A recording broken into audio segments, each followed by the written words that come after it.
From the rivals of Sherlock Holmes, Wicked Storytime presents The Absent-Minded Coterie by Robert Barr.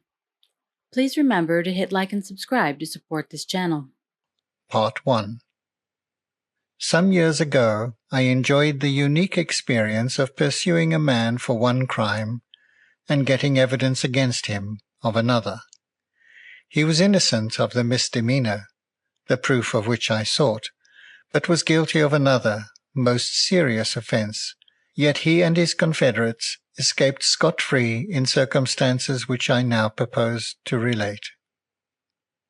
You may remember that in Rudyard Kipling's story, Bedalia Herodsfoot, the unfortunate woman's husband ran the risk of being arrested as a simple drunkard, at a moment when the blood of murder was upon his boots. The case of Ralph Summertrees was rather the reverse of this. The English authorities were trying to fasten upon him a crime almost as important as murder, while I was collecting evidence which proved him guilty of an action much more momentous than that of drunkenness.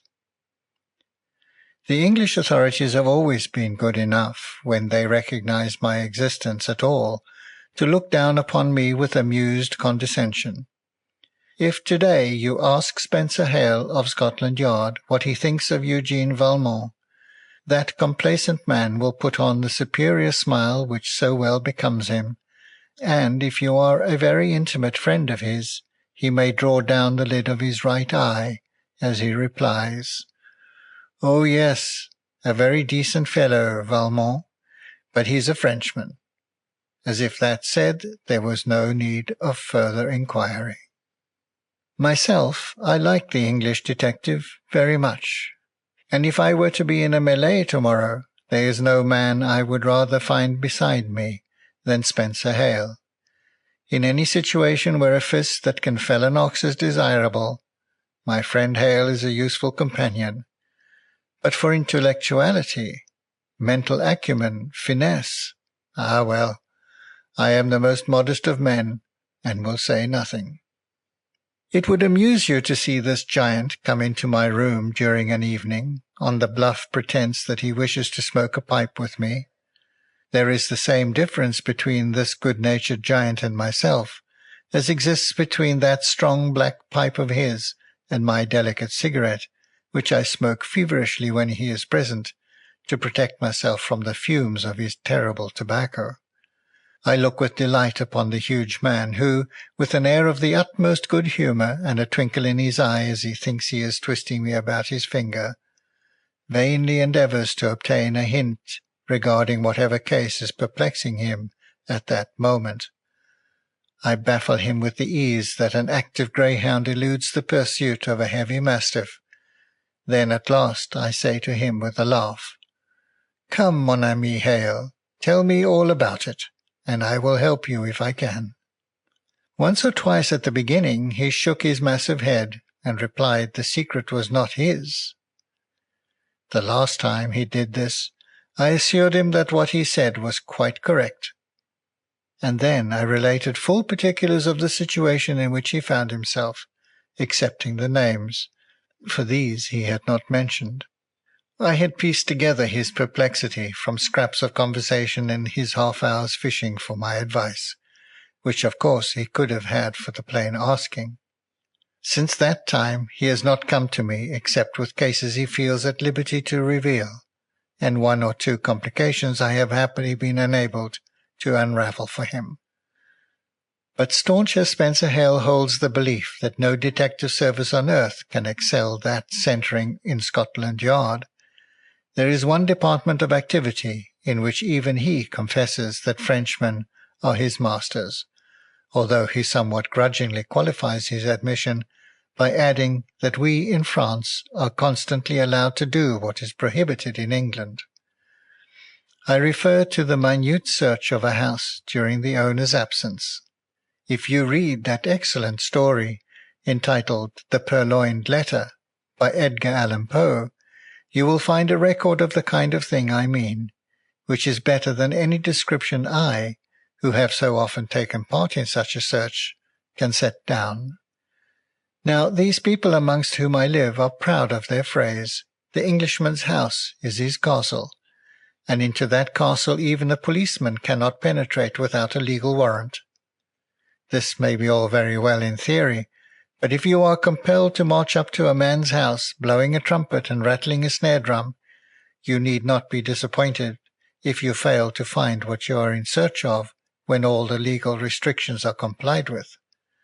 Of course, the English are a very excellent people, a fact to which I am always proud to bear testimony, but it must be admitted that for cold common sense the French are very much their superiors. In Paris, if I wish to obtain an incriminating document, I do not send the possessor a carte postale to inform him of my desire, and in this procedure the French people sanely acquiesce. I have known men who, when they go out to spend an evening on the boulevards, toss their bunch of keys to the concierge, saying, "If you hear the police rummaging about while I'm away, pray assist them," with an expression of my distinguished consideration. I remember while I was chief detective in the service of the French government, being requested to call at a certain hour at the private hotel of the Minister for Foreign Affairs.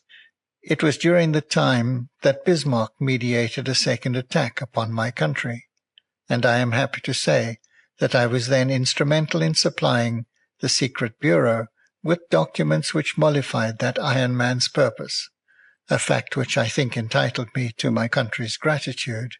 Not that I ever even hinted such a claim when a succeeding ministry forgot my services.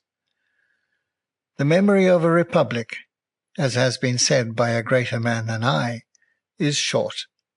However, all that has nothing to do with the incident I am about to relate. I merely mention the crisis to excuse a momentary forgetfulness on my part which in any other country might have been followed by serious results to myself. But in France, we understand those things, and nothing happened. I am the last person in the world to give myself away, as they say in the Great West. I am usually the calm, collected Eugène Valmont, whom nothing can perturb. But this was a time of great tension, and I had become absorbed. I was alone with the minister in his private house, and one of the papers he desired was in his bureau at the Ministry of Foreign Affairs. At least he thought so, and said, "It is in my desk at the bureau. How annoying! I must send for it." "No, Excellency," I cried, springing up in a self-oblivion the most complete. "It is here." Touching the spring of a secret drawer, I opened it, and taking out the document he wished, handed it to him. It was not until I met his searching look and saw the faint smile on his lips that I realized what I had done. "Valmont," he said quietly, "on whose behalf did you search my house?" "Excellency," I replied in tones no less agreeable than his own, "tonight, at your orders, I pay a domiciliary visit to the mansion of Baron Dumoulin, who stands high in the estimation of the President of the French Republic. If either of those distinguished gentlemen should learn of my informal call, and should ask me in whose interests I made the domiciliary visit, what is it you wish that I should reply? You should reply, Valmont, that you did it in the interests of the Secret Service. I shall not fail to do so, Excellency, and in answer to your question just now, I had the honor of searching this mansion in the interests of the Secret Service of France." The Minister of Foreign Affairs laughed, a hearty laugh that expressed no resentment. "I merely wished to compliment you, Valmont, on the efficiency of your search and the excellence of your memory. This is indeed the document which I thought was left in my office." I wonder what Lord Lansdowne would say if Spencer Hale showed an equal familiarity with his private papers. But now that we have returned to our good friend Hale, we must not keep him waiting any longer. I well remember the November day when I first heard of the Summertrees case, because there hung over London a fog so thick that 2 or 3 times I lost my way, and no cab was to be had at any price. The few cabmen then in the streets were leading their animals slowly along, making for the stables. It was one of those depressing London days which filled me with an ennui and a yearning for my own clear city of Paris, where, if we are ever visited by a slight mist, it is at least clean white vapour and not this horrible London mixture, saturated with suffocating carbon. The fog was too thick for any passer to read the contents bills of the newspapers plastered on the pavement. And as there were probably no races that day, the newsboys were shouting what they considered the next most important event, the election of the American president. I bought a paper and thrust it into my pocket. It was late when I reached my flat, and after dining there, which was an unusual thing for me to do, I put on my slippers, took an easy chair before the fire, and began to read my evening journal. I was distressed to learn that the eloquent Mr. Bryan had been defeated. I knew little about the silver question, but the man's oratorical power had appealed to me, and my sympathy was aroused because he owned many silver mines, and yet the price of the metal was so low that apparently he could not make a living through the operation of them. But of course the cry that he was a plutocrat and a reputed millionaire over and over again was bound to defeat him in a democracy where the average voter is exceedingly poor and not comfortably well-to-do, as is the case with our peasants in France. I always took great interest in the affairs of the huge republic to the west, having been at some pains to inform myself accurately regarding its politics. And although, as my readers know, I seldom quote anything complimentary that is said of me, nevertheless, an American client of mine once admitted that he never knew the true inwardness, I think that was the phrase he used, of American politics until he heard me discourse upon them. But then, he added, he had been a very busy man all his life. I had allowed my paper to slip to the floor, for in very truth the fog was penetrating even into my flat, and it was becoming difficult to read, notwithstanding the electric light. My man came in and announced that Mr. Spencer Hale wished to see me, and indeed any night, but especially when there is rain or fog outside, I am more pleased to talk with a friend than to read a newspaper. Mon Dieu, my dear Monsieur Hale, it is a brave man you are to venture out in such a fog as is abroad tonight. Ah, Monsieur Valmont, said Hale with pride, you cannot raise a fog like this in Paris. No, there you are supreme, I admitted, rising and saluting my visitor, then offering him a chair. I see you are reading the latest news, he said, indicating my newspaper. I am very glad that man Bryan is defeated. Now we shall have better times. I waved my hand as I took my chair again. I will discuss many things with Spencer Hale, but not American politics. He does not understand them.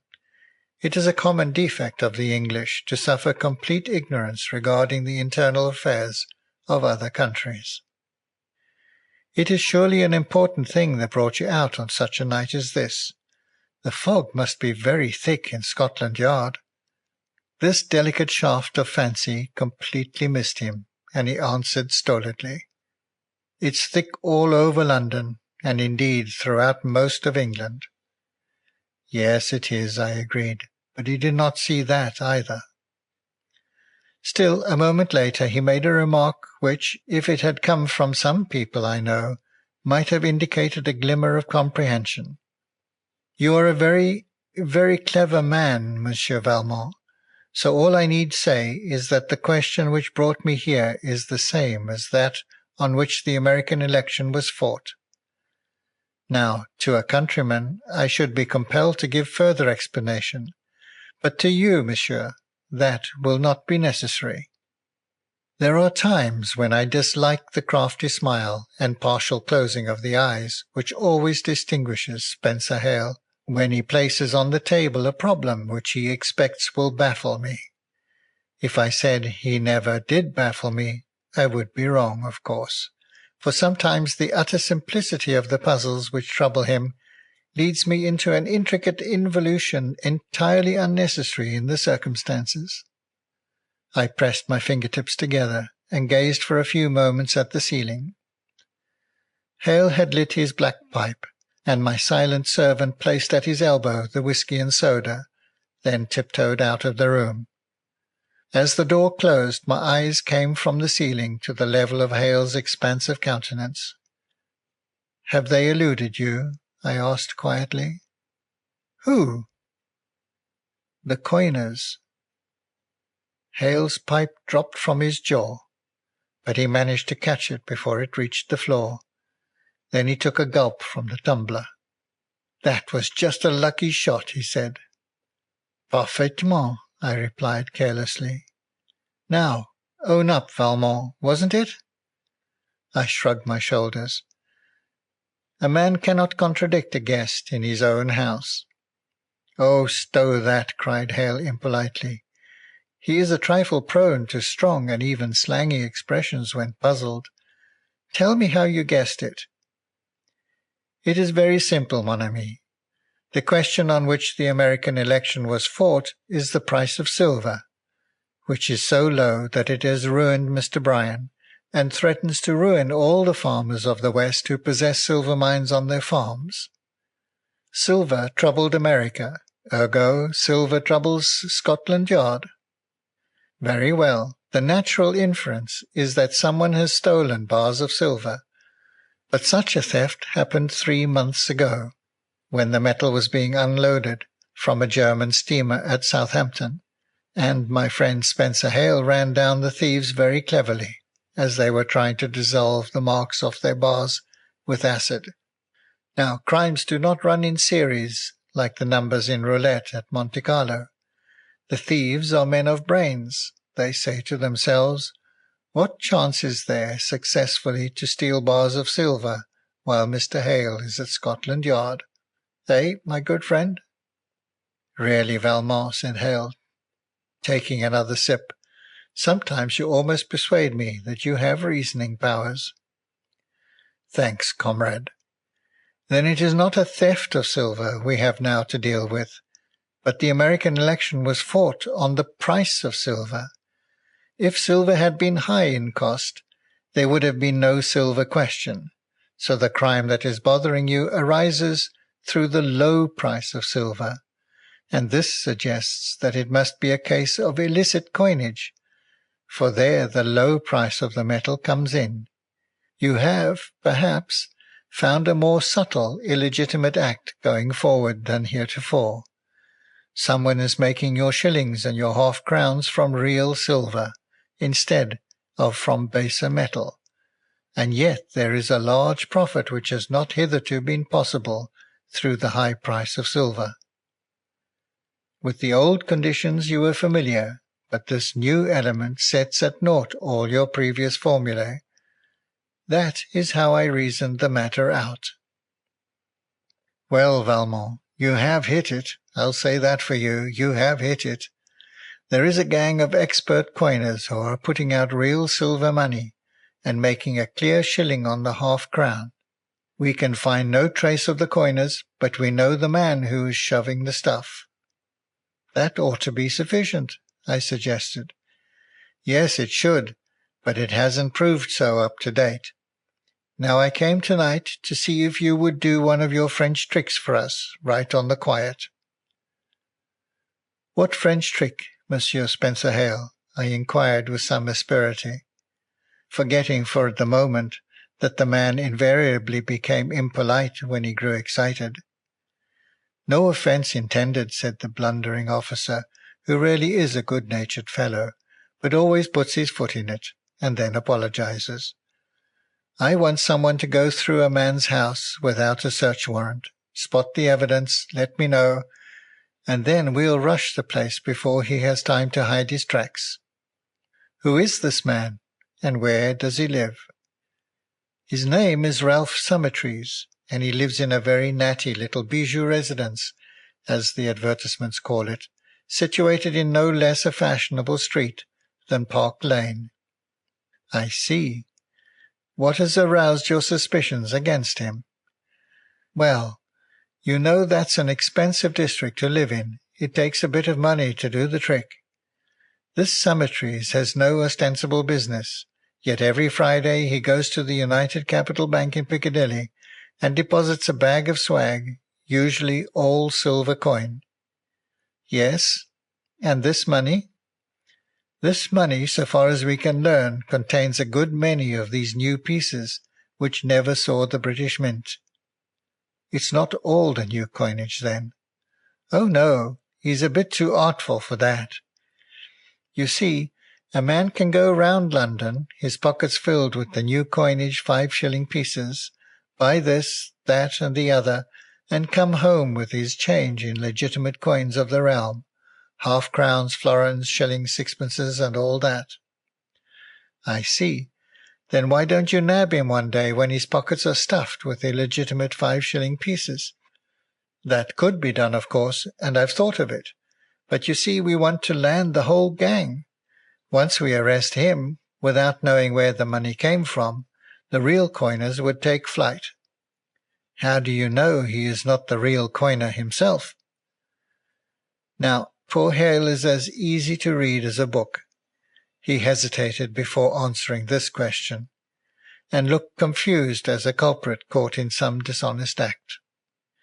You need not be afraid to tell me, I said soothingly after a pause. You have had one of your men in Mr. Summertrees' house, and so learned that he is not the coiner. But your man has not succeeded in getting you evidence to incriminate other people. You've about hit it again, Monsieur Valmont. One of my men has been Summertrees' butler for 2 weeks, but as you say, he has found no evidence. Is he still butler? Yes. Now tell me how far you have got. You know that Summertrees deposits a bag of coin every Friday in the Piccadilly Bank, and I suppose the bank has allowed you to examine 1 or 2 of the bags. Yes, sir, they have, but you see the banks are very difficult to treat with. They don't like detectives bothering round, and whilst they do not stand out against the law, still they never answer any more questions than they're asked, and Mr. Summertrees has been a good customer at the United Capital for many years. Haven't you found out where the money comes from? Yes, we have. It is brought there night after night by a man who looks like a respectable city clerk, and he puts it into a large safe of which he holds the key, this safe being on the ground floor in the dining room. Haven't you followed the clerk? Yes. He sleeps in the Park Lane house every night and goes up in the morning to an old curiosity shop in Tottenham Court Road, where he stays all day, returning with his bag of money in the evening. Why don't you arrest and question him? Well, Monsieur Valmont, there is just the same objection to his arrest as to that of Summertrees himself. We could easily arrest both, but we have not the slightest evidence against either of them. And then, although we put the go-betweens in clink, the worst criminals of the lot would escape. Nothing suspicious about the old curiosity shop? No, it appears to be perfectly regular. This game has been going on under your noses for how long? For about 6 weeks. Is Summertrees a married man? No. Are there any women servants in the house? No, except that 3 charwomen come in every morning to do up the rooms. Of what is his household comprised? There is the butler, then the valet, and last the French cook.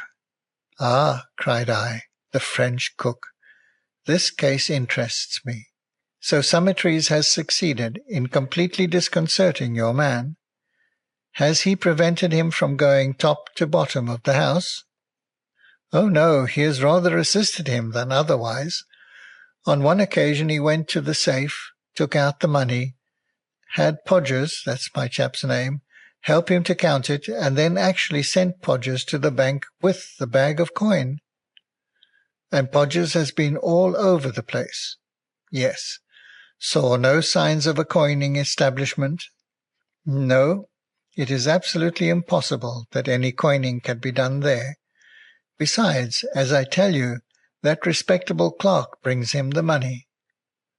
I suppose you want me to take Podgers's position? Well, Monsieur Valmont, to tell you the truth, I would rather you didn't. Podgers has done everything a man can do, but I thought if you got into the house, Podgers assisting, you might go through it night after night at your leisure. I see. That's just a little dangerous in England. I think I should prefer to assure myself the legitimate standing of being the amiable Podgers' successor. You say that Summertrees has no business? Well, sir, not what you might call a business. He is by the way of being an author, but I don't count that as any business. Oh, an author, is he? When does he do his writing? He locks himself up most of the day in his study. Does he come out for lunch? No. He lights a little spirit lamp inside, Podgers tells me, and makes himself a cup of coffee, which he takes with a sandwich or two. That's rather frugal fare for Park Lane. Yes, Monsieur Valmont, it is. But he makes it up in the evenings, when he has a long dinner with all them foreign kickshaws you people like, done by his French cook. Sensible man. Well, Hale, I see that I shall look forward with pleasure to making the acquaintance of Mr. Summertrees. Is there any restriction on the going and coming of your man Podgers? None in the least. He can get away either day or night. Very good, friend Hale. Bring him here tomorrow, as soon as our author locks himself up in his study, or rather, I should say, as soon as the respectable clerk leaves for Tottenham Court Road, which I should guess, as you put it, is about half an hour after his master turns the key of the room in which he writes. You are quite right in that guess, Valmont. How did you hit it? Merely a surmise, Hale. There is a good deal of oddity about that Park Lane house, so it doesn't surprise me in the least that the master gets to work earlier in the morning than the man. I have also a suspicion that Ralph Summertrees knows perfectly well what the estimable Podgers is there for. What makes you think that? I can give no reason, except that my opinion of the acuteness of Summertrees has been gradually rising all the while you were speaking, and at the same time my estimate of Podgers's craft has been as steadily declining. However, bring the man here tomorrow, that I may ask him a few questions. Next day, about 11 o'clock, the ponderous Podgers, hat in hand, followed his chief into my room. His broad, impassive, immobile, smooth face gave him rather more the air of a genuine butler than I had expected, and this appearance, of course, was enhanced by his livery. His replies to my questions were those of a well-trained servant, who will not say too much unless it is made worth his while. All in all, Podgers exceeded my expectations, and really my friend Hale had some justification for regarding him, as he evidently did, a triumph in his line. Sit down, Mr. Hale, and you, Podgers. The man disregarded my invitation, standing like a statue until his chief made a motion. Then he dropped into a chair. The English are great on discipline. Now, Mr. Hale, I must first congratulate you on the make-up of Podgers. It is excellent. You depend less on artificial assistance than we do in France, and in that I think you are right. Oh, we know a bit over here, Monsieur Valmont, said Hale, with pardonable pride. Now then, Podgers, I want to ask you about this clerk. What time does he arrive in the evening? At prompt 6, sir. Does he ring or let himself in with a latchkey? With a latchkey, sir. How does he carry the money? In a little locked leather satchel, sir, flung over his shoulder. Does he go directly to the dining-room? Yes, sir. Have you seen him unlock the safe and put in the money? Yes, sir. Does the safe unlock with a word or a key? With a key, sir. It's one of the old-fashioned kind. Then the clerk unlocks his leather money-bag? Yes, sir. That's 3 keys used within as many minutes. Are they separate or in a bunch? In a bunch, sir. Did you ever see your master with this bunch of keys? No, sir. You saw him open the safe once, I am told. Yes, sir. Did he use a separate key or one of a bunch? Podgers slowly scratched his head, then said, I don't just remember, sir. Ah, Podgers, you are neglecting the big things in that house. Sure you can't remember? No, sir. Once the money is in and the safe locked up, what does the clerk do? Goes to his room, sir. Where is this room? On the 3rd floor, sir. Where do you sleep? On the 4th floor with the rest of the servants, sir. Where does the master sleep? On the 2nd floor adjoining his study. The house consists of 4 stories and a basement, does it? Yes, sir.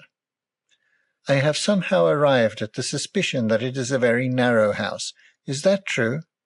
Yes, sir. Does the clerk ever dine with your master? No, sir. The clerk doesn't eat in the house at all, sir. Does he go away before breakfast? No, sir. No one takes breakfast in his room? No, sir. What time does he leave the house? At 10 o'clock, sir. When is breakfast served? At 9 o'clock, sir. At what hour does your master retire to his study? At 9:30, sir. Locks the door on the inside? Yes, sir. Never rings for anything during the day? Not that I know of, sir.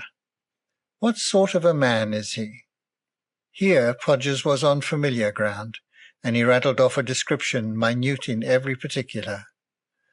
What I meant was, Podgers, is he silent or talkative, or does he get angry? Does he seem furtive, suspicious, anxious, terrorized, calm, excitable, or what? Well, sir, he is by way of being very quiet, never has much to say for himself. Never saw him angry or excited. Now, Podgers, you've been at Park Lane for a fortnight or more. You are a sharp, alert, observant man. What happens there that strikes you as unusual? Well, I can't exactly say, sir, replied Podgers, looking rather helplessly from his chief to myself and back again. Your professional duties have often compelled you to act the part of butler before, otherwise you wouldn't do it so well. Isn't that the case? Podgers did not reply, but glanced at his chief. This was evidently a question pertaining to the service, which a subordinate was not allowed to answer. However, Hale said at once, Certainly.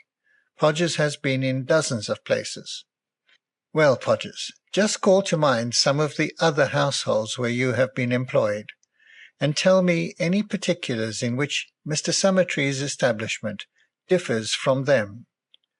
Podgers pondered a long time. Well, sir, he do stick to writing pretty close. Ah, that's his profession, you see, Podgers. Hard at it from 9:30 till towards 7, I imagine. Yes, sir.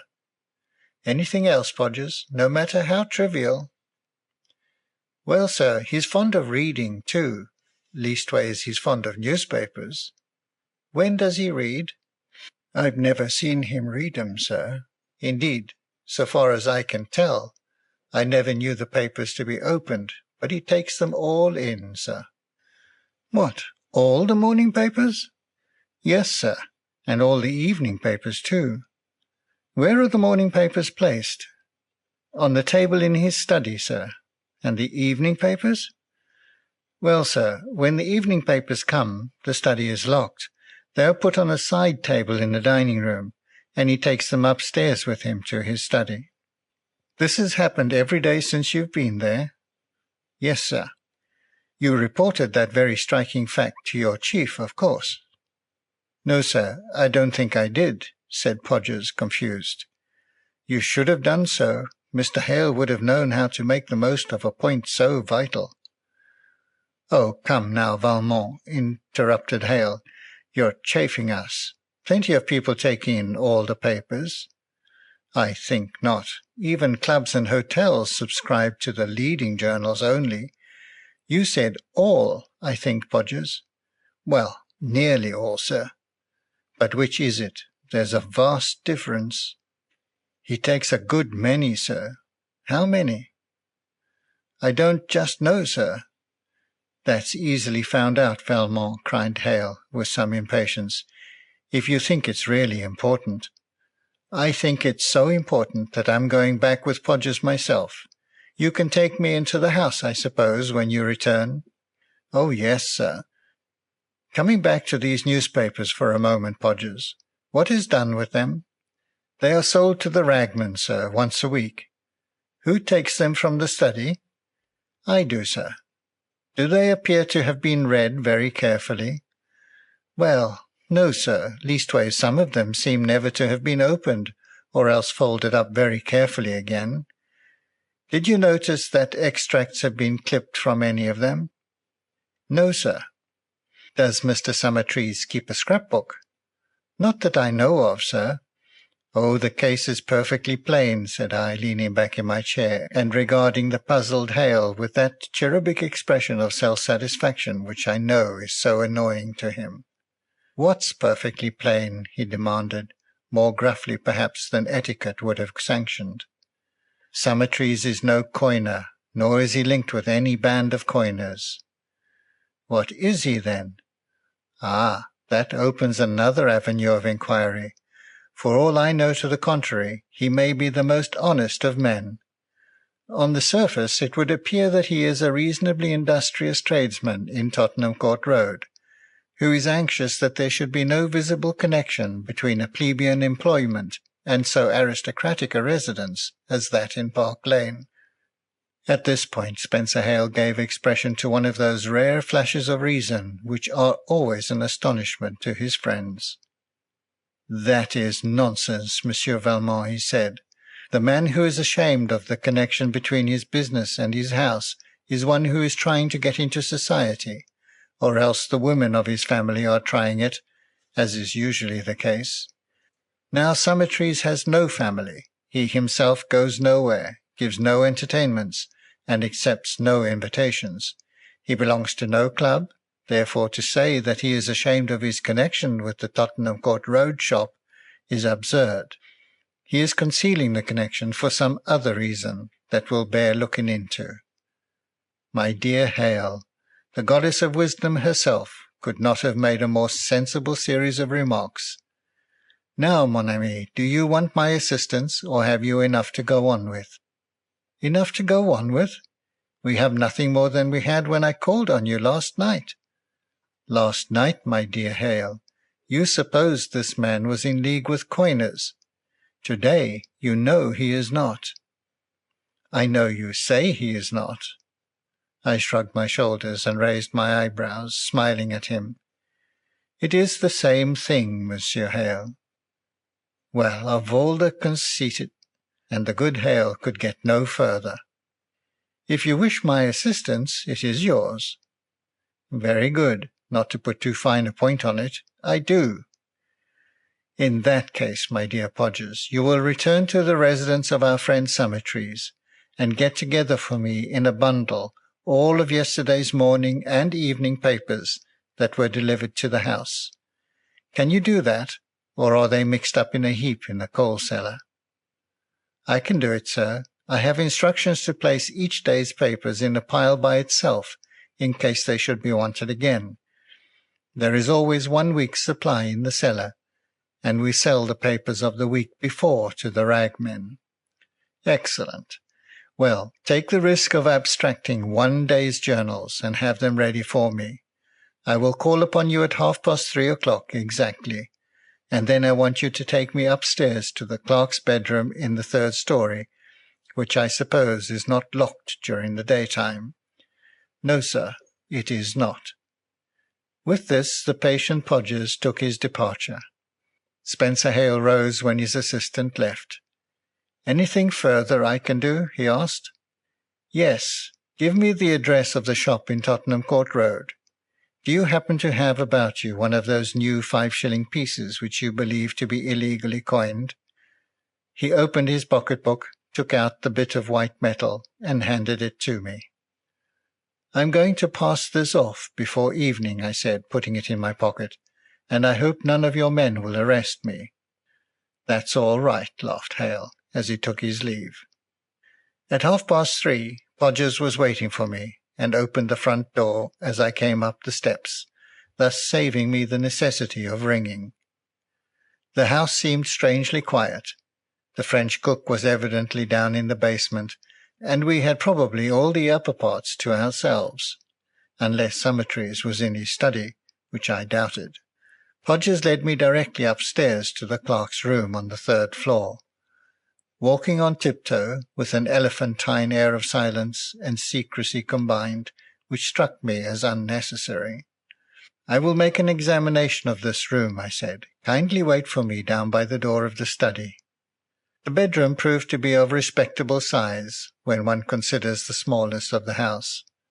The bed was all nicely made up, and there were 2 chairs in the room, but the usual washstand and swing mirror were not visible. However, seeing a curtain at the farther end of the room, I drew it aside, and found, as I expected, a fixed lavatory in an alcove of perhaps 4 feet deep by 5 in width.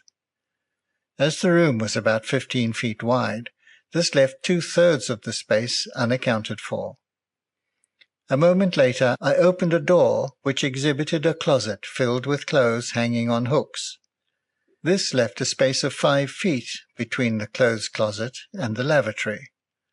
I thought at first that the entrance to the secret stairway must have issued from the lavatory, but examining the boards closely, although they sounded hollow to the knuckles, they were quite evidently plain matchboarding, and not a concealed door. The entrance to the stairway, therefore, must issue from the clothes closet. The right-hand wall proved similar to the matchboarding of the lavatory as far as the casual eye or touch was concerned, but I saw at once it was a door. The latch turned out to be somewhat ingeniously operated by one of the hooks which held a pair of old trousers. I found that the hook, if pressed upward, allowed the door to swing outward over the stairhead.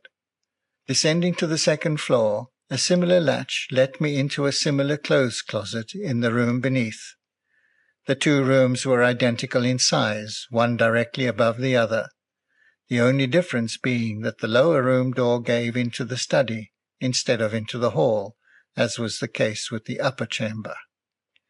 The study was extremely neat, either not much used, or the abode of a very methodical man. There was nothing on the table except a pile of that morning's papers. I walked to the further end, turned the key in the lock, and came out upon the astonished Podgers. "Well, I'm blowed!" exclaimed he. "Quite so," I rejoined. "You've been tiptoeing past an empty room for the last 2 weeks. Now, if you'll come with me, Podgers, I'll show you how the trick is done." When he entered the study, I locked the door once more, and led the assumed butler, still tiptoeing through force of habit, up the stairs into the top bedroom, and so out again, leaving everything exactly as we found it. We went down the main stair to the front hall, and there Podgers had my parcel of papers all neatly wrapped up. This bundle I carried to my flat, gave one of my assistants some instructions, and left him at work on the papers. Part 2. I took a cab to the foot of Tottenham Court Road, and walked up the street till I came to J. Simpson's old curiosity shop. After gazing at the well-filled windows for some time, I stepped aside, having selected a little iron crucifix displayed behind the pane, the work of some ancient craftsman. I knew at once from Podgers's description that I was waited upon by the veritable respectable clerk who brought the bag of money each night to Park Lane, and who, I was certain, was no other than Ralph Summertrees himself. There was nothing in his manner differing from that of any other quiet salesman. The price of the crucifix proved to be 7 6, and I threw down a sovereign to pay for it. "Do you mind the change being all in silver, sir?" he asked, and I answered without any eagerness, although the question aroused a suspicion that had begun to be allayed. "Not in the least." He gave me 1/2 crown, 3 2-shilling pieces, and 4 separate shillings, all the coins being well-worn silver of the realm, the undoubted inartistic produce of the reputable British Mint. This seemed to dispose of the theory that he was palming off illegitimate money. He asked me if I were interested in any particular branch of antiquity, and I replied that my curiosity was merely general and exceedingly amateurish, whereupon he invited me to look around. This I proceeded to do, while he resumed the addressing and stamping of some wrapped-up pamphlets, which I surmised to be copies of his catalogue. He made no attempt either to watch me or press his wares upon me. I selected at random a little inkstand and asked its price. It was 2 shillings, he said, whereupon I produced my fraudulent 5-shilling piece. He took it, gave me the change without comment, and the last doubt about his connection with coiners flickered from my mind. At this moment a young man came in, who I saw at once was not a customer. He walked briskly to the farther end of the shop and disappeared behind a partition which had one pane of glass in it that gave an outlook toward the front door. "Excuse me a moment," said the shopkeeper, and he followed the young man into the private office. As I examined the curious, heterogeneous collection of things for sale, I heard the clink of coins being poured out on the lid of a desk or an uncovered table, and the murmur of voices floated out to me. I was now near the entrance of the shop. Keeping the corner of my eye on the glass pane of the private office, I removed the key of the front door without a sound, and took an impression of it in wax, returning the key to its place unobserved. At this moment another young man came in and walked straight past me into the private office. I heard him say, "Oh, I beg pardon, Mr. Simpson. How are you, Rogers?" "Hello, Macpherson," saluted Rogers, who then came out bidding good night to Mr. Simpson, and departed whistling down the street, but not before he had repeated his phrase to another young man entering, to whom he gave the name of Tyrrell. I noted these 3 names in my mind. 2 others came in together, but I was compelled to content myself with memorizing their features, for I did not learn their names. These men were evidently collectors, for I heard the rattle of money in every case, yet here was a small shop doing apparently very little business, for I had been within it for more than half an hour, and yet remained the only customer. If credit were given, 1 collector would certainly have been sufficient, yet 5 had come in, and had poured their contributions into the pile Summertrees was to take home with him that night. I determined to secure one of the pamphlets which the man had been addressing. They were piled on a shelf behind the counter, but I had no difficulty in reaching across and taking the one on top, which I slipped into my pocket.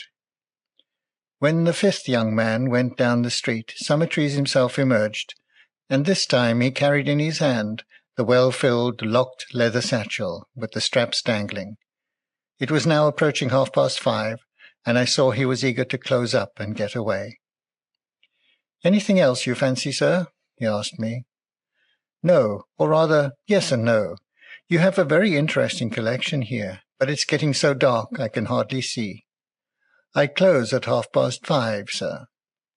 "Ah, in that case," I said, consulting my watch, "I shall be pleased to call some other time." "Thank you, sir," replied Summertrees quietly, and with that I took my leave. From the corner of an alley on the other side of the street I saw him put up the shutters with his own hands. Then he emerged with overcoat on and the money satchel slung across his shoulder. He locked the door, tested it with his knuckles, and walked down the street, carrying under one arm the pamphlets he had been addressing. I followed him some distance, saw him drop the pamphlets into the box at the first post office he passed, and walk rapidly towards his house in Park Lane. When I returned to my flat and called in my assistant, he said, "After putting to one side the regular advertisements of pills, soaps, and what not, here is the only one common to all the newspapers, morning and evening alike. The advertisements are not identical, sir, but they have 2 points of similarity, or perhaps I should say 3. They all profess to furnish a cure for absent-mindedness. They all ask that the applicant's chief hobby shall be stated, and they all bear the same address, Dr. Willoughby, in Tottenham Court Road." "Thank you," I said, as he placed the scissored advertisements before me. I read several of the announcements. They were all small, and perhaps that is why I had never noticed one of them in the newspaper, for certainly they were odd enough. Some asked for lists of absent-minded men, with the hobbies of each, and for these lists prizes of from 1 shilling to 6 were offered. In other clippings, Dr. Willoughby professed to be able to cure absent-mindedness. There were no fees and no treatment, but a pamphlet would be sent, which, if it did not benefit the receiver, could do no harm. The doctor was unable to meet patients personally, nor could he enter into correspondence with them. The address was the same as that of the old curiosity shop in Tottenham Court Road. At this juncture I pulled the pamphlet from my pocket and saw it was entitled Christian Science and Absent-Mindedness by Dr. Stamford Willoughby, and at the end of the article was the statement contained in the advertisements that Dr. Willoughby would neither see patients nor hold any correspondence with them. I drew a sheet of paper towards me, wrote to Dr. Willoughby, alleging that I was a very absent-minded man and would be glad of his pamphlet, adding that my special hobby was the collecting of first editions. I then signed myself, Alport Webster, Imperial Flats, London, W. I may here explain that it is often necessary for me to see people under some other name than the well-known appellation of Eugène Valmont. There are 2 doors to my flat, and on one of these is painted Eugène Valmont. On the other there is a receptacle into which can be slipped a sliding panel bearing any nom de guerre I choose. The same device is arranged on the ground floor, where the names of all the occupants of the building appear on the right-hand wall. I sealed, addressed, and stamped my letter, then told my man to put out the name of Alport Webster, and if I did not happen to be in when anyone called upon that mythical person, he was to make an appointment for me. It was nearly 6 o'clock next afternoon, when the card of Angus Macpherson was brought in to Mr. Alport Webster. I recognized the young man at once as the second who had entered the little shop carrying his tribute to Mr. Simpson the day before. He held 3 volumes under his arm, and spoke in such a pleasant, insinuating sort of way that I knew at once he was an adept in his profession of canvasser. "Will you be seated, Mr. Macpherson? In what can I serve you?" He placed the 3 volumes, backs upward, on my table. "Are you interested at all in first editions, Mr. Webster?" "It is the one thing I am interested in," I replied, "but unfortunately they often run into a lot of money." "That is true," said Macpherson sympathetically. "And I have here 3 books, one of which is an exemplification of what you say. This one costs £100. The last copy that was sold by auction in London brought £123. This next one is £40, and the third £10. At these prices I am certain you could not duplicate 3 such treasures in any bookshop in Britain." I examined them critically, and saw at once that what he said was true.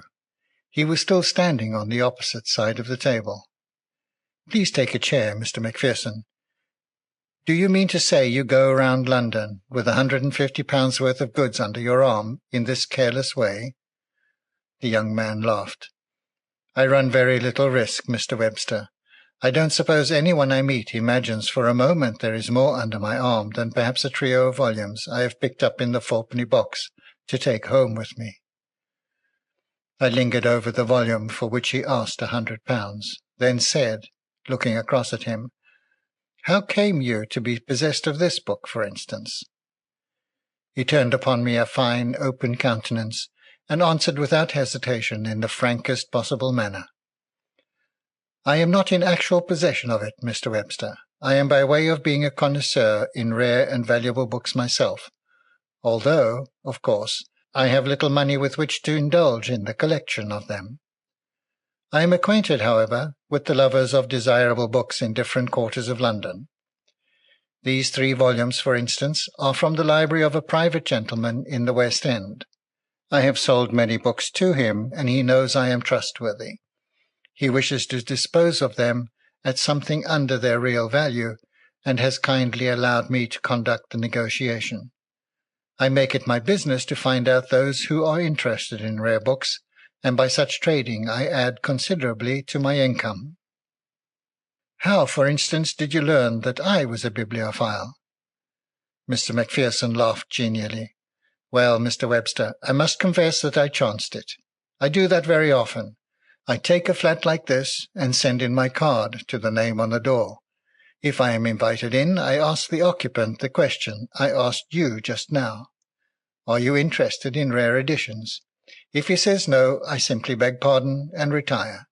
If he says yes, then I show my wares." "I see," said I, nodding. What a glib young liar he was, with that innocent face of his, and yet my next question brought forth the truth. "As this is the first time you have called upon me, Mr. Macpherson, you have no objection to my making some further inquiry, I suppose. Would you mind telling me the name of the owner of these books in the West End?" "His name is Mr. Ralph Summertrees, of Park Lane." "Of Park Lane? Ah, indeed." "I shall be glad to leave the books with you, Mr. Webster, and if you care to make an appointment with Mr. Summertrees, I am sure he will not object to say a word in my favour." "Oh, I do not in the least doubt it, and should not think of troubling the gentleman." "I was going to tell you," went on the young man, "that I have a friend, a capitalist, who in a way is my supporter. For, as I said, I have little money of my own. I find it is often inconvenient for people to pay down any considerable sum.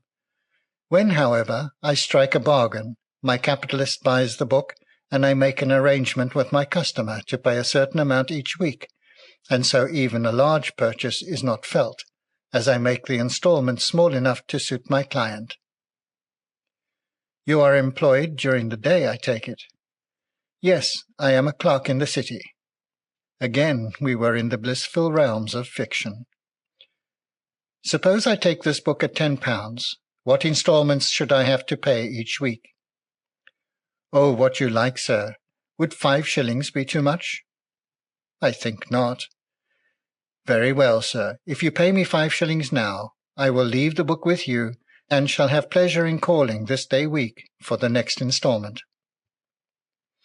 I put my hand into my pocket and drew out 2 half-crowns, which I passed over to him. "Do I need to sign any form or undertaking to pay the rest?" The young man laughed cordially. "Oh, no, sir. There is no formality necessary. You see, sir, this is largely a labour of love with me, although I don't deny I have my eye on the future. I am getting together what I hope will be a very valuable connection with gentlemen like yourself, who are fond of books, and I trust some day that I may be able to resign my place with the insurance company and set up a choice little business of my own, where my knowledge of values in literature will prove useful." And then, after making a note in a little book he took from his pocket, he bade me a most graceful good-bye and departed, leaving me cogitating over what it all meant.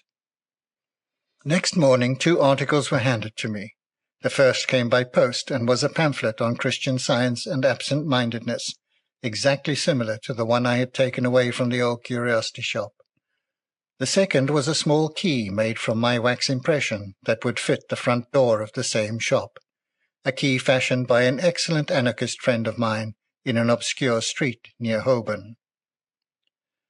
That night, at 10 o'clock, I was inside the old curiosity shop, with a small storage battery in my pocket and a little electric glow lamp at my buttonhole, a most useful instrument for either burglar or detective.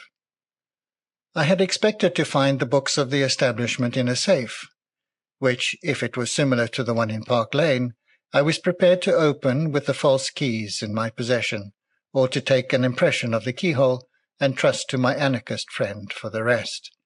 But to my amazement, I discovered all the papers pertaining to the concern in a desk which was not even locked. The books, 3 in number, were the ordinary day-book, journal, and ledger referring to the shop, bookkeeping of the older fashion. But in a portfolio lay 6 foolscap sheets headed Mr. Rogers' List, Mr. Macpherson's, Mr. Tyrrell's, the names I had already learned, and 3 others. These lists contained, in the first column, names, in the second column, addresses, in the third, sums of money, and then in the small square places following were amounts ranging from 2 and 6pence to £1. At the bottom of Mr. Macpherson's list was the name Elport Webster, Imperial Flats, £10. Then in the small square place, 5 shillings. These 6 sheets, each headed by a canvasser's name, were evidently the record of current collections, and the innocence of the whole thing was so apparent that if it were not for my fixed rule never to believe that I am at the bottom of any case until I have come on something suspicious, I would have gone out empty-handed as I came in. The 6 sheets were loose in a thin portfolio, but standing on a shelf above the desk were a number of fat volumes, one of which I took down, and saw that it contained similar lists, running back several years. I noticed on Mr. Macpherson's current list the name of Lord Semptam, an eccentric old nobleman who I knew slightly. Then, turning to the list immediately before the current one, the name was still there. I traced it back through list after list until I found the first entry, which was no less than 3 years previous, and there Lord Semptam was down for a piece of furniture costing £50, and on that account he had paid £1 a week for more than 3 years, totalling £170 at the least, and instantly the glorious simplicity of the scheme dawned upon me, and I became so interested in the swindle that I lit the gas, fearing my little lamp would be exhausted before my investigation ended, for it promised to be a long one. In several instances, the intended victim proved shrewder than old Simpson had counted upon, and the word "settled" had been written on the line carrying the name when the exact number of instalments was paid. But as these shrewd persons dropped out, others took their places, and Simpson's dependence on their absent-mindedness seemed to be justified in 9 cases out of 10. His collectors were collecting long after the debt had been paid. In Lord Semptam's case, the payment had evidently become chronic, and the old man was giving away his £1 a week to the slave Macpherson 2 years after his debt had been liquidated. From the big volume I detached the loose leaf dated 1893, which recorded Lord Semptam's purchase of a carved table for £50, and on which he had been paying £1 a week from that time to the date of which I am writing, which was November 1896. This single document, taken from the file of 3 years previous, was not likely to be missed, as would have been the case if I had selected a current sheet. I nevertheless made a copy of the names and addresses of Macpherson's present clients. Then, carefully placing everything exactly as I had found it, I extinguished the gas and went out of the shop, locking the door behind me. With the 1893 sheet in my pocket, I resolved to prepare a pleasant little surprise for my suave friend Macpherson when he called to get his next instalment of 5 shillings. Late as was the hour when I reached Trafalgar Square, I could not deprive myself of the felicity of calling on Mr. Spencer Hale, who I knew was then on duty. He never appeared at his best during office hours, because officialism stiffened his stalwart frame. Mentally he was impressed with the importance of his position, and added to this, he was not then allowed to smoke his big black pipe and terrible tobacco. He received me with the curtness I had been taught to expect when I inflicted myself upon him at his office. He greeted me abruptly with, "I say, Valmont, how long do you expect to be on this job?" "What job?" I asked mildly. "Oh, you know what I mean. The Summertrees affair." "Oh, that!" I exclaimed with surprise. "The Summertrees case is already completed, of course. If I had known you were in a hurry, I should have finished up everything yesterday. But as you and Podgers, and I don't know how many more, have been at it 16 or 17 days, if not longer, I thought I might venture to take as many hours, as I am working entirely alone. You said nothing about haste, you know."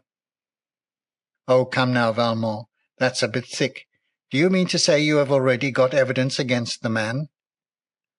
"Evidence absolute and complete." "Then who are the coiners?" My most estimable friend, how often have I told you not to jump at conclusions? I informed you when you first spoke to me about the matter that Summertrees was neither a coiner nor a confederate of coiners. I secured evidence sufficient to convict him of quite another offence, which is probably unique in the annals of crime. I have penetrated the mystery of the shop, and discovered the reason for all those suspicious actions which quite properly set you on his trail. Now I wish you to come to my flat next Wednesday night at 5:45, prepared to make an arrest. I must know who I am to arrest, and on what counts. Quite so, mon ami Hale. I did not say you were to make an arrest, but merely warned you to be prepared. If you have time now, listen to the disclosures. I am quite at your service. I promise you there are some original features in the case. If, however, the present moment is inopportune, drop in on me at your convenience, previously telephoning so that you may know whether I am there or not, and thus your valuable time will not be expended purposelessly. With this I presented to him my most courteous bow, and although his mystified expression hinted a suspicion that he thought I was chaffing him, as he would call it, official dignity dissolved somewhat, and he intimated his desire to hear all about it then and there. I had succeeded in arousing my friend Hale's curiosity. He listened to the evidence with perplexed brow, and at last ejaculated he would be blessed. This young man, I said in conclusion, will call upon me at 6 on Wednesday afternoon to receive his second 5 shillings. I propose that you, in your uniform, shall be seated there with me to receive him, and I am anxious to study Mr. Macpherson's countenance when he realizes he has walked in to confront a policeman. If you will then allow me to cross-examine him for a few moments, not after the manner of Scotland Yard, with a warning lest he incriminate himself, but in the free and easy fashion we adopt in Paris, I shall afterwards turn the case over to you to be dealt with at your discretion. You have a wonderful flow of language, Monsieur Valmont, was the officer's tribute to me. I shall be on hand at 5:45 on Wednesday. Meanwhile, said I, kindly say nothing of this to anyone. We must arrange a complete surprise for Macpherson. That is essential. Please make no move in the matter at all until Wednesday night. Spencer Hale, much impressed, nodded acquiescence, and I took a polite leave of him. The question of lighting is an important one in a room such as mine, and electricity offers a good deal of scope to the ingenious. Of this fact I have taken full advantage. I can manipulate the lighting of my room so that any particular spot is bathed in brilliancy, while the rest of the space remains in comparative gloom, and I arranged the lamps so that the full force of their rays impinged against the door that Wednesday evening, while I sat on one side of the table in semi-darkness, and Hale sat on the other, with a light beating down on him from above, which gave him the odd sculptured look of a living statue of justice, stern and triumphant. Anyone entering the room would first be dazzled by the light, and next would see the gigantic form of Hale in the full uniform of his order. When Angus Macpherson was shown into this room, he was quite visibly taken aback, and paused abruptly on the threshold, his gaze riveted on the huge policeman.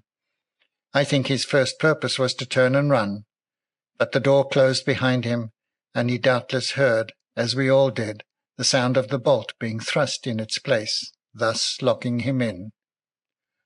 I beg your pardon, he stammered. I expected to meet Mr. Webster. As he said this, I pressed the button under my table, and was instantly enshrouded with light. A sickly smile overspread the countenance of Macpherson as he caught sight of me, and he made a very creditable attempt to carry off the situation with nonchalance. "Ah, there you are, Mr. Webster. I did not notice you at first." It was a tense moment. I spoke slowly and impressively. "Sir, perhaps you are not unacquainted with the name of Eugène Valmont?" He replied brazenly, "I am sorry to say, sir, I never heard of the gentleman before." At this came a most inopportune "Haw, haw," from the blockhead Spencer Hale, completely spoiling the dramatic situation I had elaborated with such thought and care. It is little wonder the English possess no drama, for they show scant appreciation of the sensational moments in life. "Oh," brayed Spencer Hale, and at once reduced the emotional atmosphere to a fog of commonplace. However, what is a man to do? He must handle the tools with which it pleases Providence to provide him. I ignored Hale's untimely laughter. "Sit down, sir," I said to Macpherson, and he obeyed. "You have called on Lord Semptam this week," I continued sternly. "Yes, sir." "And collected £1 from him?" "Yes, sir." "In October 1893, you sold Lord Semptam a carved antique table for £50. "Quite right, sir." "When you were here last week, you gave me Ralph Summertrees as the name of a gentleman living in Park Lane. You knew at the time that this man was your employer." Macpherson was now looking fixedly at me, and on this occasion made no reply. I went on calmly. "You also knew that Summertrees of Park Lane was identical with Simpson of Tottenham Court Road." "Well, sir," said Macpherson, "I don't exactly see what you're driving at, but it's quite usual for a man to carry on a business under an assumed name. There is nothing illegal about that." "We will come to the illegality in a moment, Mr. Macpherson. You and Rogers and Tyrrell and 3 others are confederates of this man Simpson." "We are in his employ, yes, sir, but no more confederates than clerks usually are." "I think, Mr. Macpherson, I have said enough to show you that the game is, what you call, up. You are now in the presence of Mr. Spencer Hale from Scotland Yard, who is waiting to hear your confession." Here the stupid Hale broke in with his, "And remember, sir, that anything you say will—" "Excuse me, Mr. Hale," I interrupted hastily. "I shall turn over the case to you in a very few moments, but I ask you to remember our compact, and to leave it for the present entirely in my hands. Now, Mr. Macpherson, I want your confession, and I want it at once." "Confession? Confederates?" protested Macpherson with admirable simulated surprise. "I must say you use extraordinary terms, What did you say your name was?" "Oh," roared Hale, "his name is Monsieur Valmont." "I implore you, Mr. Hale, to leave this man to me for a very few moments. Now, Macpherson, what have you to say in your defence?" "Where nothing criminal has been alleged, Monsieur Valmont, I see no necessity for defence. If you wish me to admit that somehow you have acquired a number of details regarding our business, I am perfectly willing to do so, and to subscribe to their accuracy. If you will be good enough to let me know of what you complain, I shall endeavour to make the point clear to you if I can. There has evidently been some misapprehension, but for the life of me, without further explanation, I am as much in a fog as I was on my way coming here, for it is getting a little thick outside." Macpherson certainly was conducting himself with great discretion, and presented quite unconsciously a much more diplomatic figure than my friend Spencer Hale, sitting stiffly opposite me. His tone was one of mild expostulation, mitigated by the intimation that all misunderstandings speedily would be cleared away. To outward view he offered a perfect picture of innocence, neither protesting too much nor too little. I had, however, another surprise in store for him, a trump card, as it were, and I played it down on the table. "There," I cried with vim, "have you ever seen that sheet before?" He glanced at it without offering to take it in his hand. "Oh, yes," he said, "that has been abstracted from our file. It is what I call my visiting list." "Come, come, sir," I cried sternly, "you refuse to confess. But I warn you, we know all about it. You never heard of Dr. Willoughby, I suppose?"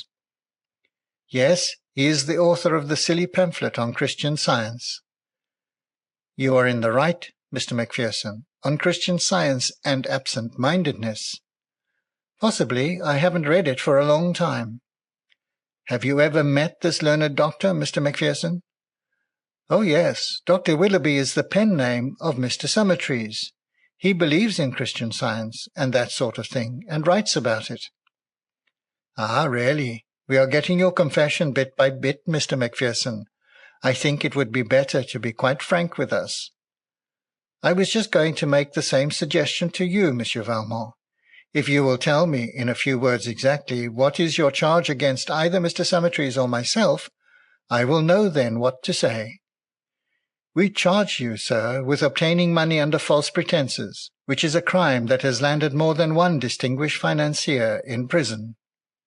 Spencer Hale shook his fat forefinger at me and said, "Tut, tut, Valmont, we mustn't threaten, you know." But I went on without heeding him. "Take, for instance, Lord Semptam. You sold him a table for £50 on the instalment plan. He was to pay £1 a week, and in less than a year the debt was liquidated. But he is an absent-minded man, as all your clients are. That is why you came to me. I had answered the bogus Willoughby's advertisement, and so you kept on collecting and collecting for something more than 3 years. Now do you understand the charge?" Mr. Macpherson's head during this accusation was held slightly inclined to one side. At first his face was clouded by the most clever imitation of anxious concentration of mind I had ever seen, and this was gradually cleared away by the dawn of awakening perception. When I had finished, an ingratiating smile hovered about his lips. "Really, you know," he said, "that is rather a capital scheme. The absent-minded league, as one might call them. Most ingenious. Summertrees, if he had any sense of humour, which he hasn't, would be rather taken by the idea that his innocent fad for Christian Science had led him to be suspected of obtaining money under false pretences. But really, there are no pretensions about the matter at all. As I understand it, I simply call and receive the money through the forgetfulness of the persons on my list. But where I think you would have both Summertrees and myself, if there was anything in your audacious theory, would be an indictment for conspiracy. Still, I quite see how the mistake arises. You have jumped to the conclusion that we sold nothing to Lord Semptam except the carved table 3 years ago. I have pleasure in pointing out to you that his lordship is a frequent customer of ours, and has had many things from us at one time or another.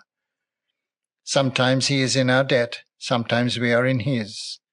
We keep a sort of running contract with him, by which he pays us £1 a week. He and several other customers deal on the same plan, and in return for an income that we can count on, they get the first offer of anything in which they are supposed to be interested. As I have told you, we call these sheets in the office our visiting lists, but to make the visiting lists complete, you need what we term our encyclopedia. We call it that because it is in so many volumes, a volume for each year, running back I don't know how long. You will notice little figures here from time to time above the amount stated on this visiting list. These figures refer to the page of the encyclopedia for the current year, and on that page is noted the new sale and the amount of it, as it might be set down, say, in a ledger. That is a very entertaining explanation, Mr. Macpherson. I suppose this encyclopedia, as you call it, is in the shop at Tottenham Court Road? Oh, no, sir. Each volume of the encyclopedia is self-locking. These books contain the real secret of our business, and they are kept in the safe at Mr. Summertrees' house in Park Lane. Take Lord Semptam's account, for instance. You will find in faint figures, under a certain date, 102. If you turn to page 102 of the encyclopedia for that year, you will then see a list of what Lord Semptam has bought, and the prices he was charged for them. It is really a very simple matter. If you will allow me to use your telephone for a moment, I will ask Mr. Summertrees, who has not yet begun dinner, to bring with him here the volume for 1893, and within a quarter of an hour you will be perfectly satisfied that everything is quite legitimate. I confess that the young man's naturalness and confidence staggered me, the more so as I saw by the sarcastic smile on Hale's lips that he did not believe a single word spoken. A portable telephone stood on the table, and as Macpherson finished his explanation, he reached over and drew it towards him. Then Spencer Hale interfered. "Excuse me," he said. "I'll do the telephoning. What is the call number of Mr. Summertrees?" 140 Hyde Park. Hale at once called up Central, and presently was answered from Park Lane. We heard him say, "Is this the residence of Mr. Summertrees?" "Oh, is that you, Podgers? Is Mr. Summertrees in? Very well. This is Hale. I am in Valmont's flat, Imperial Flats, you know. Yes, where you went with me the other day. Very well. Go to Mr. Summertrees and say to him that Mr. Macpherson wants the encyclopedia for 1893. Do you get that?" "Yes, encyclopedia. Oh, he'll understand what it is. Mr. Macpherson." "No, don't mention my name at all. Just say Mr. Macpherson wants the encyclopedia for the year 1893, and that you are to bring it. Yes, you may tell him that Mr. Macpherson is at Imperial Flats, but don't mention my name at all." "Exactly. As soon as he gives you the book, get into a cab and come here as quickly as possible with it. If Summertrees doesn't want to let the book go, then tell him to come with you.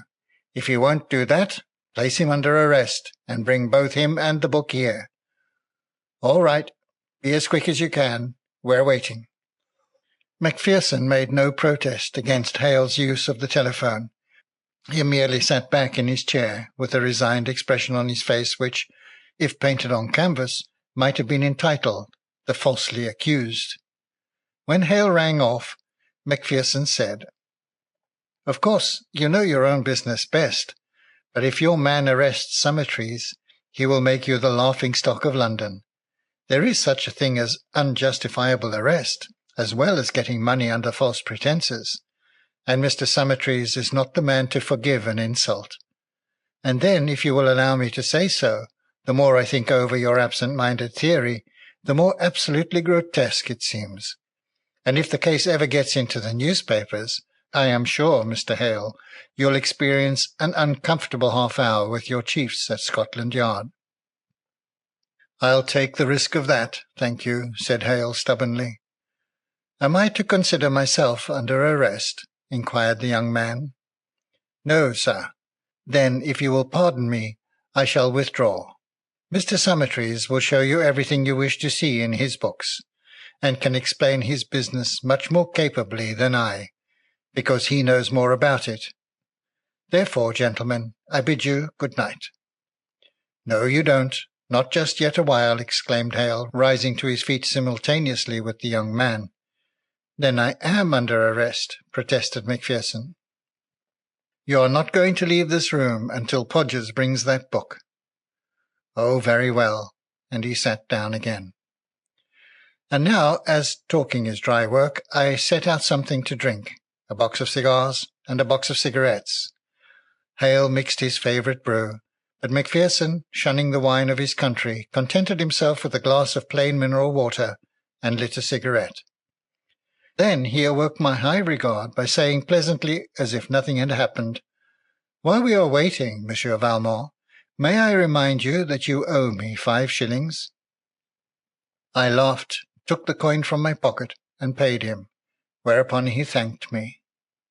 "Are you connected with Scotland Yard, Monsieur Valmont?" asked Macpherson, with the air of a man trying to make conversation to bridge over a tedious interval. But before I could reply, Hale blurted out, "Not likely." "You have no official standing as a detective, then, Monsieur Valmont?" "None whatever," I replied quickly, thus getting in my oar ahead of Hale. "This is a loss to our country," pursued this admirable young man with evident sincerity. I began to see I could make a good deal of so clever a fellow if he came under my tuition. "The blunders of our police," he went on, "are something deplorable. If they would but take lessons in strategy, say, from France, their unpleasant duties would be so much more acceptably performed, with much less discomfort to their victims." "France!" snorted Hale in derision. "Why, they call a man guilty there until he's proven innocent." "Yes, Mr. Hale, and the same seems to be the case in Imperial Flats. You have quite made up your mind that Mr. Summertrees is guilty, and will not be content until he proves his innocence. I venture to predict that you will hear from him before long in a manner that may astonish you." Hale grunted and looked at his watch. The minutes passed very slowly as we sat there smoking, and at last even I began to get uneasy. Macpherson, seeing our anxiety, said that when he came in the fog was almost as thick as it had been the week before, and that there might be some difficulty in getting a cab. Just as he was speaking, the door was unlocked from the outside, and Podgers entered, bearing a thick volume in his hand. This he gave to his superior, who turned over its pages in amazement, and then looked at the back, crying, "Encyclopedia of Sport, 1893? What sort of a joke is this, Mr. Macpherson?" There was a pained look on Mr. Macpherson's face as he reached forward and took the book. He said with a sigh, "If you had allowed me to telephone, Mr. Hale, I should have made it perfectly plain to Summertrees what was wanted. I might have known this mistake was liable to occur. There is an increasing demand for out-of-date books of sport, and no doubt Mr. Summertrees thought this was what I meant. There is nothing for it but to send your man back to Park Lane and tell Mr. Summertrees that what we want is the locked volume of accounts for 1893, which we call the Encyclopedia. Allow me to write an order that will bring it." "Oh, I'll show you what I have written before your man takes it," he said, as Hale stood ready to look over his shoulder. On my notepaper he dashed off a request such as he had outlined, and handed it to Hale, who read it and gave it to Podgers. "Take that to Summertrees, and get back as quickly as possible. Have you a cab at the door?" "Yes, sir." "Is it foggy outside?" "Not so much, sir, as it was an hour ago. No difficulty about the traffic now, sir." "Very well. Get back as soon as you can." Podgers saluted and left with the book under his arm. Again the door was locked, and again we sat smoking in silence until the stillness was broken by the tinkle of the telephone. Hale put the receiver to his ear. "Yes, this is the Imperial Flats. Yes, Valmont. Oh yes, Macpherson is here. What? Out of what? Can't hear you. Out of print? What? The Encyclopedia's out of print? Who is that speaking? Dr. Willoughby? Thanks." Macpherson rose as if he would go to the telephone, but instead, and he acted so quietly that I did not notice what he was doing until the thing was done, he picked up the sheet which he called his visiting list, and walking quite without haste, held it in the glowing coals of the fireplace until it disappeared in a flash of flame up the chimney. I sprang to my feet indignant, but too late to make even a motion towards saving the sheet. Macpherson regarded us both with that self-deprecatory smile which had several times lighted up his face. "How dare you burn that sheet?" I demanded. "Because, Monsieur Valmont, it did not belong to you, because you do not belong to Scotland Yard, because you stole it, because you had no right to it, and because you have no official standing in this country. If it had been in Mr. Hale's possession, I should not have dared, as you put it, to destroy the sheet. But as this sheet was abstracted from my master's premises by you, an entirely unauthorized person, whom he would have been justified in shooting dead if he had found you housebreaking, and you had resisted him on his discovery, I took the liberty of destroying the document.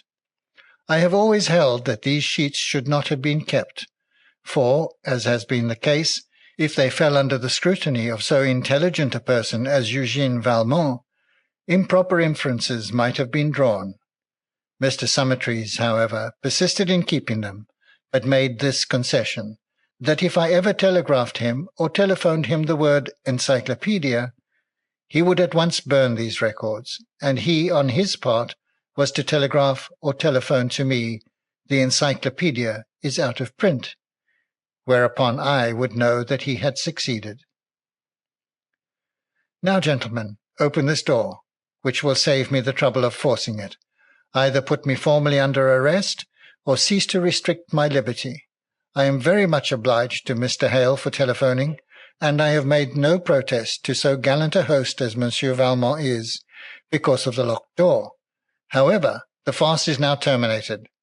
The proceedings I have sat through were entirely illegal, And if you will pardon me, Mr. Hale, they have been a little too French to go down here in old England, or to make a report in the newspapers that would be quite satisfactory to your chiefs.